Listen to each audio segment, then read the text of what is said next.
Good morning student, this is 10th UP board.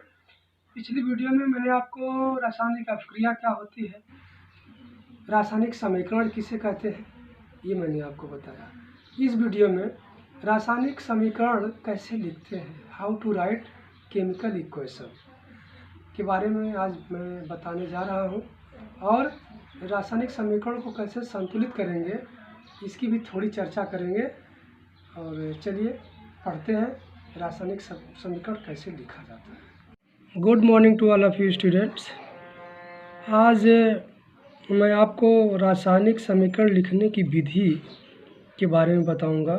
रासायनिक समीकरण लिखते कैसे हैं, methods to write the chemical equation. जैसा कि पिछली वीडियो में मैंने आपको रासायनिक अभिक्रिया क्या होती है, रासायनिक समीकरण किसे कहते हैं, इन सब के बारे में बहुत ही अच्छी तरह से आपको समझाया। आपने पिछली वीडियो अच्छी तरह से देख करके आप समझ गए होंगे रासायनिक समीकरण क्या होता है। एक बार फिर मैं बता देना चाहता हूँ कि किसी रासायनिक अभिक्रिया का उसमें भाग लेने वाले पदार्थों को प्रतीकों एवं सूत्रों के माध्यम से व्यक्त करने को रासायनिक समीकरण कहते हैं। रासायनिक समीकरण का मतलब कि किसी रासायनिक अभिक्रिया को, किसी केमिकल रिएक्शन को सिंबलाइज मतलब प्रतीक और सूत्रों के माध्यम से उसको डिनोट कर देना, उसको व्यक्त कर देना ही रासायनिक समीकरण कहलाता है, केमिकल इक्वेशन कहलाता है। रासायनिक समीकरण लिखने के लिए हमें निम्न तथ्यों की जानकारी होना आवश्यक है। बिना तथ्यों की जानकारी के हम रासायनिक समीकरण लिख नहीं सकते। सबसे पहले अभिक्रिया में भाग लेने वाले सभी अभिकारक तथा उत्पादों के अणुसूत्र प्रतीक हमें ज्ञात होना चाहिए।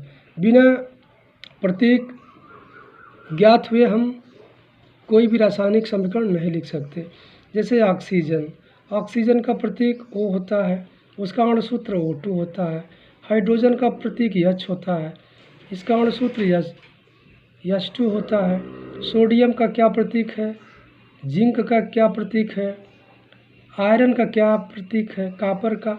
तो सबसे पहले हमें उस तत्व के प्रतीकों को याद करना चाहिए, तब हम रासायनिक समीकरण लिख सकते हैं। दूसरी बात, रासायनिक समीकरण में पदार्थ सदैव उनके आणविक रूप में लिखे जाते हैं। मतलब जितनी भी द्विपरमाणु गैसें हैं सब अणु मतलब आणविक रूप में लिखी जाती है। जैसे hydrogen gas, oxygen gas, nitrogen, bromine, iodine, chlorine इत्यादि। हाइड्रोजन को H2, ऑक्सीजन को हम O2 से लिखेंगे, नाइट्रोजन को N2 लिखेंगे, ब्रोमीन को Br2, आयोडीन को I2 और क्लोरीन को Cl2 लिखेंगे। क्यों लिखेंगे? क्योंकि ये सारी गैसें जो होती हैं ये डाई एटॉमिक होती हैं, द्विपरमाणुक होती हैं। और तीसरी सबसे महत्वपूर्ण बात, एक परमाणुक तत्व जो भी होते हैं उनको हम उनके प्रतीक से ही निरूपित करते हैं, रिप्रेजेंट करते हैं। जैसे सोडियम हुआ, सोडियम को हम मतलब उसके प्रतीक के द्वारा रिप्रेजेंट करेंगे। जैसे सोडियम को Na, पोटेशियम को K, मैग्नीशियम को Mg, जिंक को Zn, आयरन को Fe, कॉपर को Cu के द्वारा हम प्रदर्शित करेंगे। क्यों करेंगे? क्योंकि ये एक परमाणुक तत्व होते हैं, मोनो एटॉमिक होते हैं। तो जो मोनो एटॉमिक होते हैं उनको तो हम उनके प्रतीक मतलब सिंबल से ही रिप्रेजेंट कर देते हैं, लेकिन जो डाई एटॉमिक होते हैं, द्विपरमाणुक होते हैं, उनको उनके अणुसूत्र के द्वारा हम प्रदर्शित करते हैं। चलिए अच्छा बच्चों, अब मैं आपको बताने जा रहा हूँ कि रासायनिक समीकरण कैसे लिखते हैं, रासायनिक समीकरण लिखने की विधि, methods to write the chemical equation. जैसे मैं एक यहाँ उदाहरण ले रहा हूँ, जिंक की हाइड्रोजन क्लोराइड से अभिक्रिया। जिंक का हाइड्रोजन क्लोराइड से अभिक्रिया Zn plus HCl, Zn Cl2 plus H2। ये मैं उदाहरण ले लिया। अब देखिए इस उदाहरण में रासायनिक समीकरण कैसे लिखेंगे।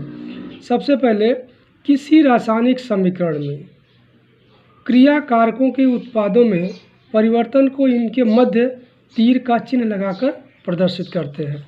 ये है अभिकारक, मतलब बाईं साइड लेफ्ट साइड जो लिखा जाता है वो अभिकारक होता है, और जो राइट साइड लिखा जाता है वह उत्पाद होता है। तो सबसे पहले हम इन दोनों के बीच में, अभिकारक और उत्पाद के बीच में एक एरो, एक तीर का निशान लगाते हैं। सबसे पहला काम हम ये करेंगे, ठीक है। इसको हम कहेंगे LHS लेफ्ट हैंड साइड, और इसको बोलेंगे right hand side. Left hand side को रिएक्टेंट कहते हैं। रिएक्टेंट का मतलब अभिकारक, जो अभिक्रिया में भाग लेने वाले पदार्थ हैं उनको हम अभिकारक कहते हैं। और अभिकारकों के अभिक्रिया के फलस्वरूप जो बनता है, जो निर्माण होता है, उसे हम उत्पाद कहते हैं, प्रोडक्ट कहते हैं। तो प्रोडक्ट को हम राइट साइड लिखते हैं और अभिकारक यानी रिएक्टेंट को लेफ्ट साइड लिखते हैं, और बीच में एरो अर्थात तीर का निशान लगा देते हैं। इसके बाद रासायनिक समीकरण में भाग लेने वाले दो या दो से अधिक, अगर अभिकारक दो या दो से अधिक है तो बीच में हम प्लस का चिन्ह लगा देते हैं, प्लस मार्क लिखते हैं। और प्लस मार्क का मतलब धनात्मक चिन्ह लिखते हैं। और इसके बाद अभिक्रिया के बाद अगर पदार्थ दो या दो से अधिक बनता है तो उनके बीच भी हम प्लस का चिन्ह लगा देते हैं, धन का चिन्ह लगा देते हैं। देखिए यहाँ उदाहरण में Zn, ये जिंक, ये हाइड्रोजन क्लोराइड से क्रिया कर रहा है, और क्रिया करने के बाद क्या बना रहा है, जिंक क्लोराइड और हाइड्रोजन। तो जिंक क्लोराइड और हाइड्रोजन ये उत्पाद हो गया, इसको प्रोडक्ट कहेंगे। और भाग लेने वाले पदार्थ रिएक्टेंट क्या है, जिंक है और हाइड्रोक्लोरिक एसिड है, या हाइड्रोजन क्लोराइड भी इसको कहते हैं, दोनों में से कुछ भी आप कर सकते हैं। देखिए अब यदि अभिक्रिया, मान लीजिए ये तो जो अभिक्रिया है यह तो यूनिडायरेक्शनल अभिक्रिया है, लेकिन कुछ ऐसी अभिक्रियाएं होती हैं जो उत्क्रमणीय होती हैं, जो रिवर्सिबल होती हैं, जो अर्थात जो मतलब दोनों दिशाओं में होती हैं, बैकवर्ड और फॉरवर्ड दोनों दिशाओं में घटित होती हैं। ऐसी अभिक्रिया को हम उत्क्रमणीय अभिक्रिया कहते हैं। यहाँ पे हम एक उत्क्रमणीय अभिक्रिया का चिन्ह एक उदाहरण ले रहे हैं, जैसे नाइट्रोजन हाइड्रोजन से अभिक्रिया करके अमोनिया बनाती है, अमोनिया गैस बनाती है, यानी H3 अमोनिया गैस बनाती है। अब ये जो अभिक्रिया है ये उत्क्रमणीय अभिक्रिया होती है, क्योंकि ये अग्र दिशा में भी होती है, फॉरवर्ड डायरेक्शन में भी होती है, और बैकवर्ड दोनों डायरेक्शन में होती है। तो हम यहाँ पे ये इस तरह का चिन्ह बनाते हैं, मतलब इस चिन्ह को हम मतलब उत्क्रमणीय अभिक्रिया का चिन्ह कहते हैं। अर्ध शीर्ष वाले तीर इसको बोला जाता है। अर्ध माने आधा शीर्ष वाला तीर, ये देखिए इस तरह से हम जो चिन्ह बनाते हैं उत्क्रमणीय अभिक्रिया का चिन्ह है। यह एक ऐसी अभिक्रिया होती है जो दोनों दिशाओं में घटित होती है, इसलिए इसको उत्क्रमणीय अभिक्रिया कहते हैं। तो इस तरह से हम रासायनिक समीकरण लिखते हैं। तो रासायनिक समीकरण लिखने में हमें तत्व का प्रतीक, पदार्थ का अणुसूत्र मालूम होना चाहिए, और उत्पाद और अभिकारक और उत्पाद के बीच एरो तीर का निशान लगा देना चाहिए, और अभिकारक को बाईं तरफ और उत्पाद को दाहिनी तरफ लिखना चाहिए। अब देखिए ये जो मैं दोनों समीकरण लिखा हूँ, ये इन दोनों समीकरणों को हम ढांचा समीकरण कहते हैं, स्केलेटल इक्वेशन बोलते हैं। इसको स्केलेटल इक्वेशन कहा जाता है। इस स्केलेटल इक्वेशन का मतलब होता है कि ये जो समीकरण है यह संतुलित नहीं है। संतुलित नहीं है इसका मतलब क्या हुआ, इसका मतलब हुआ कि लेफ़्ट साइड और राइट साइड दोनों तरफ ये बैलेंस नहीं है, संतुलित नहीं है, संख्या बराबर नहीं है। यहाँ पर देखिए Zn 1 है तो यहाँ Zn 1 है, ये तो संतुलित है Zn। लेकिन यहाँ पे क्लोरीन की संख्या बाईं तरफ 1 है लेकिन दाहिनी तरफ 2 है, इसका मतलब कि ये समीकरण संतुलित नहीं है। ये इस इक्वेशन को हम बैलेंस्ड इक्वेशन नहीं बोलेंगे। ऐसे समीकरण को हम ढांचा समीकरण कहते हैं। क्या कहते हैं? ढांचा समीकरण। ढांचा समीकरण, इसको अंग्रेजी में कहते हैं स्केलेटल इक्वेशन, इसको स्केलेटल इक्वेशन कहा जाता है। चलिए अब जो अगली टॉपिक है वो रासायनिक, अभी तो ये रासायनिक समीकरण कैसे लिखते हैं मैंने ये आपको बताया। अब रासायनिक समीकरण को संतुलित कैसे किया जाता है, how to balancing the chemical equation, chemical equation को कैसे बैलेंस करेंगे, कैसे हम संतुलित करेंगे, अभी हम इस पर चर्चा करेंगे। रासायनिक समीकरण को संतुलित करने की बहुत सी विधियाँ होती हैं, बहुत सी विधियाँ, मतलब जैसे जांच एवं त्रुटि विधि, आंशिक समीकरण विधि, संयोजकता विधि, आयनिक समीकरण विधि। लेकिन यहाँ हम केवल जांच एवं त्रुटि विधि का ही अध्ययन करेंगे, शेष विधियों का अध्ययन हम उच्च कक्षाओं में करेंगे। यह हमारे कोर्स में, यह हाई स्कूल या आपके कोर्स में नहीं है। तो यहाँ पे हम जो है जांच एवं त्रुटि विधि से रासायनिक मतलब ट्रायल एंड ईरर मेथड जिसको बोलते हैं, जांच एवं त्रुटि विधि, ट्रायल एंड ईरर मेथड से हम रासायनिक समीकरण को बैलेंस करना सीखेंगे। रासायनिक समीकरण को बैलेंस हम कैसे करेंगे, इस पे तो हम चर्चा अब विस्तार से अगली वीडियो में करेंगे, लेकिन थोड़ा सा यहाँ मैं चर्चा कर दे रहा हूँ। देखिए जैसे ये मैं पहला जो उदाहरण लिया हूँ, Zn plus EHCl, arrow ZnCl2 plus EH2। रासायनिक, किसी भी रासायनिक समीकरण को संतुलित करने से पहले हम ये देखते हैं कि दोनों तरफ, बाईं तरफ और दाईं तरफ, लेफ़्ट साइड और राइट साइड की तरफ जितने भी तत्व हैं, मतलब उनके परमाणुओं की संख्या बराबर होनी चाहिए। यदि दोनों तरफ परमाणुओं की संख्या बराबर है तो हम समीकरण को संतुलित समीकरण कहेंगे, नहीं तो समीकरण संतुलित नहीं कहा जाएगा।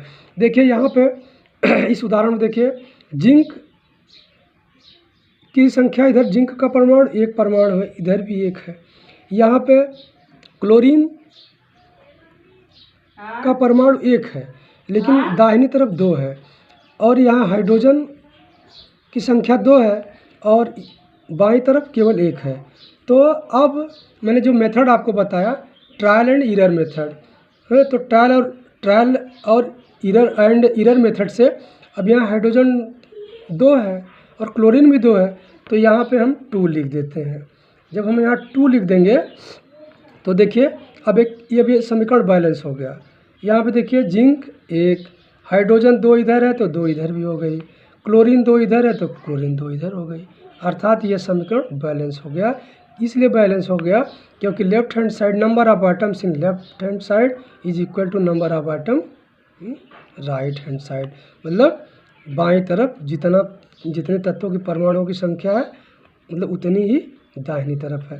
दूसरे उदाहरण में देखिए, यहाँ पे नाइट्रोजन हाइड्रोजन से रिएक्ट करके अमोनिया बना रही है। यहाँ नाइट्रोजन के परमाणु की संख्या 2 है, हाइड्रोजन की भी 2 है, और इधर नाइट्रोजन केवल एक ही है, और यहाँ पे हाइड्रोजन 3 है। तो इसका मतलब कि नाइट्रोजन 2 इधर है तो 2 इधर भी होनी चाहिए, तो हम यहाँ 2 लिखते हैं। इसको अनुमान विधि कहते हैं, ये अनुमान विधि 2। अब यहाँ पे नाइट्रोजन देखिए 2 इधर हो गई और 2 इधर भी नाइट्रोजन है, लेकिन अब यहाँ हाइड्रोजन की संख्या 2 3 6 हो गई, 2 3 6। तो इसका मतलब अब इधर भी, इधर बाईं तरफ भी, तो अब हमें 6 हाइड्रोजन चाहिए। तो 6 हाइड्रोजन के लिए हम यहाँ 3 लिखते हैं। अब देखिए अब हाइड्रोजन की संख्या 3 दूना 6 ये हो गई, 2 3 6 इधर हो गई। नाइट्रोजन बाईं तरफ 2 है और दाहिनी तरफ भी 2 हो गई, और बाईं तरफ हाइड्रोजन 3 दूना 6 और दाहिनी तरफ हाइड्रोजन 2 3 6 हो गई। अर्थात अब ये दोनों समीकरण, इसको हम संतुलित समीकरण कहेंगे, इसको हम बैलेंस्ड इक्वेशन बोलेंगे। प्यारे बच्चों, चूँकि अब पूरे विस्तार से रासायनिक समीकरण को कैसे संतुलित किया जाएगा यह हम आपको अब अगली वीडियो में बताएंगे। और बस आपका पीरियड आज यहीं समाप्त हुआ। खूब बढ़िया से वीडियो को आप देखिएगा, और देखने के बाद अपने नोट्स बुक में अपना नोट्स बनाइए और घर पे रहिए, स्वस्थ रहिए।